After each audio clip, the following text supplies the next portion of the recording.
बिस्मिल्लाहिर्रहमानिर्रहीम। अस्सलाम वालेकुम नाज़रीन, आप यूट्यूब चैनल देख रहे हैं। मैं इमरान खान। आज़ाद कश्मीर के बारे में एक नया प्रोपेगेंडा लॉन्च किया गया। मैं ये सारा आपके सामने भी रखूँगा, सिर्फ 2 मिनट में आपको सारी चीज़ें समझ आ जाएंगी। अंसार अब्बासी साहब से एक खबर छपवाई गई। नॉर्मली आजकल मिलिट्री एस्टेब्लिशमेंट के हवाले से जो प्रोपेगेंडा न्यूज़ है उसको अखबारात के अंदर ज़्यादातर अंसार अब्बासी साहब रिपोर्ट कर रहे हैं। अंसार अब्बासी साहब इनकलाबी हुआ करते थे या एंटी एस्टेब्लिशमेंट उस वक्त जब नवाज शरीफ साहब मुश्किल में आते हैं। जैसे ही नवाज शरीफ साहब की हुकूमत आती है तो इन्हें सब कुछ अच्छा लगने लगता है। बहरहाल अंसार अब्बासी साहब खबर ये देते हैं कि आज़ाद कश्मीर इंटेलिजेंस एजेंसियों को एक्शन कमेटी के गैर मुल्की रवाबित के शवाहिद मिल गए। खबर पे आपने गौर करना है। आज़ाद कश्मीर इंटेलिजेंस एजेंसियों को एक्शन कमेटी के गैर मुल्की रवाबित के शवाहिद मिल गए। हुकूमत मुज़ाकरात जारी रखे लेकिन तशद्दुद बैरूनी माली मावनत से चलाई जाने वाली मुहिम नाकाबिल कबूल, ये रिपोर्ट आ गई। अब नादरीन, ये खबर दी है अंसार अब्बासी साहब ने। ज़रा गौर कीजिए इसमें वो क्या कह रहे हैं, गैर मुल्की। देखिए, अगर ये इंडिया होता या इंडिया की इंटेलिजेंस एजेंसियां होती जिनके साथ इनके रवाबित होते, या रॉ से पैसे ले रहे होते, या इंडियन रॉ के साथ इनके ताल्लुकात होते, तो 1 सेकंड के अंदर ये हेडलाइन इंडिया या रॉ इन 2 लफ्ज़ों से मुज़य्यन होती। यानी अगर कश्मीरियों के ताल्लुकात इंडिया के साथ होते या रॉ के साथ होते तो फिर हेडलाइन यहीं से शुरू होती ना कि एक्शन कमेटी के इंडिया से ताल्लुकात साबित हो गए, या एक्शन कमेटी के रॉ के साथ ताल्लुकात के शवाहिद इंटेलिजेंस एजेंसियों को मिल गए। खबर ऐसे आनी चाहिए थी, लेकिन नहीं आई। तो ये गैर मुल्की रवाबित क्या है, एक्शन कमेटी के गैर मुल्की रवाबित? अब मैं आपको बताता हूं ये है क्या और गेम क्या डाली जा रही है। आज़ाद कश्मीर में हर घर का कोई ना कोई शख्स और कई घरों के कई शख्स बैरून मुल्क रहते हैं। वहाँ पे एक ट्रेंड है, क्योंकि लोग सरकारी नौकरी पे इन्हिसार करते हैं या फिर लोग बैरून मुल्क चले जाते हैं और कुछ ज़्यादा है नहीं वहाँ करने के लिए। तो जो लोग बैरून मुल्क चले जाते हैं उनकी तादाद बहुत बड़ी है। यानी अगर आप एवरेज निकालें तो पाकिस्तान में जितने लोग बैरून मुल्क जाते हैं उससे कई गुना ज़्यादा आज़ाद कश्मीर में लोग अपनी आबादी के तनासुब से बैरून मुल्क जाते हैं।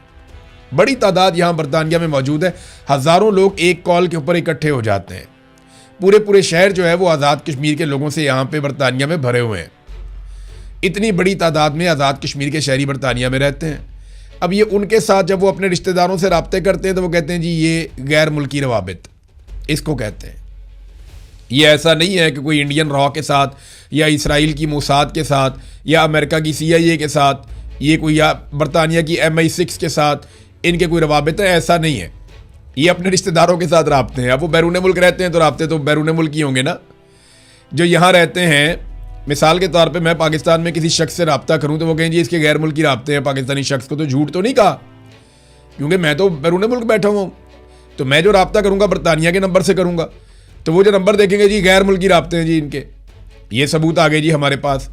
अच्छा, दूसरा ये कहते हैं इनको बाहर से फंडिंग आती है। तो फंडिंग कैसे आती है मैं आपको बताता हूं कि आज़ाद कश्मीर का टोटल इन्हिसार इस बात पे है कि ओवरसीज़ आज़ाद कश्मीर के शहरी, यानी बहुत बड़े पैमाने पे इन्हिसार इस बात पे है कि ओवरसीज़ जो आज़ाद कश्मीर के शहरी हैं वो कितना पैसा पाकिस्तान में भिजवाते हैं और अपने रिश्तेदारों को, अपने ख़ानदान वालों को भेजते हैं।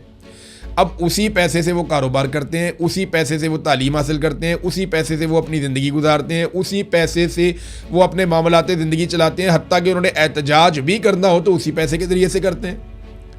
तो इन्होंने यहाँ पे एक रिपोर्ट बनाकर दे दी और इस तरह साबित करने की कोशिश की जैसे दुश्मन ममालिक के एजेंडे के ऊपर ये लोग चल रहे हैं। हालांकि ये मुहिब वतन लोग हैं। शौकत नवाज कश्मीरी को जिन लोगों ने गिरफ्तार किया, शौकत नवाज मीर को, वो क्या समझते हैं कि उन्होंने कोई बहुत बड़े दुश्मन को गिरफ्तार किया, कुलभूषण यादव पकड़ लिया उन्होंने या अभिनंदन पकड़ लिया उन्होंने? ऐसा तो बिल्कुल नहीं है। कोई सरबजीत सिंह तो नहीं पकड़ा गया। वो शौकत नवाज मीर है। जब इंडिया और पाकिस्तान की लड़ाई हो रही थी तो वो बॉर्डर पे फौजियों के साथ जाकर खड़ा हुआ था और उन्हें पूरी यकीन दहानी करवाई थी कि हमसे जितनी मदद, जिस लेवल की मदद चाहिए होगी, हम वो मदद करने के लिए बार बार आएंगे। ये वो शौकत नवाज मीर है, मुहिब वतन आदमी है, पाकिस्तान का और कश्मीर का परचम उठाता है। अब इस आदमी को गिरफ्तार कर लिया गया। वजह सिर्फ ये है कि पाकिस्तान की जो फौजी जर्नैल हैं या मिलिट्री एस्टेब्लिशमेंट है, उनकी ख्वाहिश है कि कश्मीर और गिलगित बल्तिस्तान में, और उनकी ज़रूरत भी है कि कभी भी कोई सिविलियन हुकूमत ना आए, कोई ऐसी हुकूमत ना आए जो हुकूमत फैसले करते वक्त हमसे इजाज़त ना ले। तो क्योंकि ये हसास इलाके हैं तो वहाँ पे मिलिट्री एस्टेब्लिशमेंट अपनी मर्ज़ी की हुकूमत मुसल्लत करना चाहती है, लेकिन दौर बहुत आगे चला गया ना। अब तो सोशल मीडिया का दौर है, लोगों में काफ़ी शऊर आ गया, तो ज़्यादा देर तक आप कंट्रोल कर नहीं पाते। तो तरीक़ाकार ये होता है कि फिर आप लोगों को मार्जिन देते हैं, लेकिन पाकिस्तान में इंटेलिजेंस एजेंसीज ये मार्जिन देने पर तैयार नहीं है। नाज़रीन, एक बड़ी अफसोसनाक खबर है और बड़ा एक मुआशरती अलमिया भी है। ये एक नौजवान है, इसका नाम है ज़ीशान, और इसने अपने आप को आग लगा ली थी आज से कुछ अरसा पहले। ये ज़ीशान अरशद है, ये सुथरा पंजाब के अंदर नौकरी करता था। एक दिन ये आया और इसने आकर शिकायत लगाई, और जो इसने शिकायत लगाई वो सलमा भट्ट की मौजूदगी में लगाई, यानी हुकूमत की मौजूदगी में। हुकूमत वहाँ पे मौजूद थी, हुक्मरान वहाँ पे मौजूद थे, पंजाब हुकूमत का सुथरा पंजाब का मंसूबा है। वहाँ पे आकर इस शख्स ने एक शिकायत लगाई।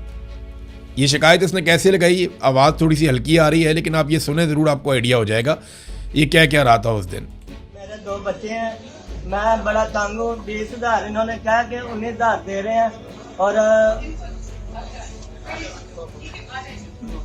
मेहरबानी करें, मेरे पास और कोई रास्ता नहीं है। मेरे 40 के ऑर्डर हैं,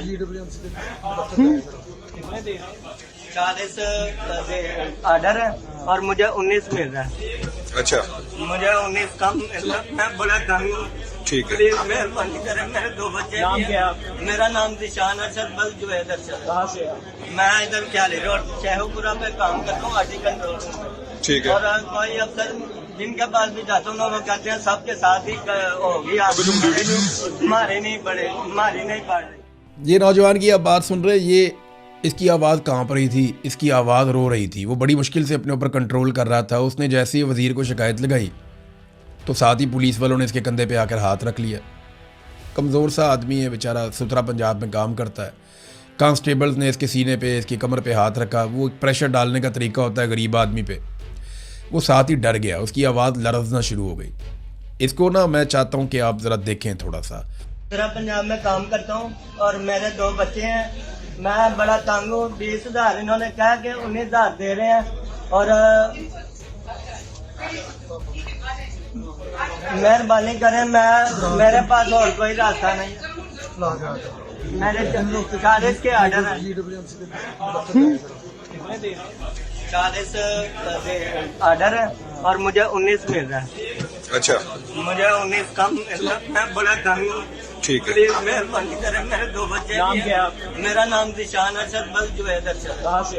मैं इधर क्याली रोड शेखुपुरा पे काम करता हूँ, आर्टी कंट्रोल में। ये आप सुन रहे हैं, अब इस नौजवान ने वज़ीर के सामने शिकायत लगाई, और कैसे जालिम लोग हैं जिन्हें लाकर आसिम मुनीर साहब ने बिठा दिया। आसिम मुनीर साहब के जो फेवरेट लोग हैं उन्होंने क्या किया पाकिस्तानियों के साथ। ज़ीशान अरशद ने ये शिकायत लगाई, फिर वो इंतज़ार करता रहा शायद उसे इंसाफ मिल जाए। 40,000 रुपये के उसके ऑर्डर थे कि इसको 40,000 रुपये तनख्वाह देनी है, लेकिन इसे 19,000 रुपया दिया जाता था, बाकी पैसा ठेकेदार खा जाते थे। और ये इसके साथ नहीं हो रहा, ये हज़ारों वर्कर्स के साथ हो रहा है। मरियम नवाज़ का एक ही फ्लैगशिप प्रोग्राम है, बाकी सारे उस्मान बुज़दार के प्रोग्राम्स के ऊपर उठाकर मरियम नवाज़ ने अपनी तख्ती लगा दी है। मरियम नवाज़ ने कोई एक भी काम नहीं किया, सिर्फ उस्मान बुज़दार के कामों के ऊपर अपनी तख्ती लगाई है, या पहले से बने हुए DHQs या BHUs उनके ऊपर अपनी तस्वीरें लगाई हैं, पहले से जो लैट्रीनें बनी हुई हैं उनके ऊपर अपनी तस्वीरें लगाई, यानी वो सारे काम किए उन्होंने जो पहले से हुए थे उनके ऊपर तख्तियाँ।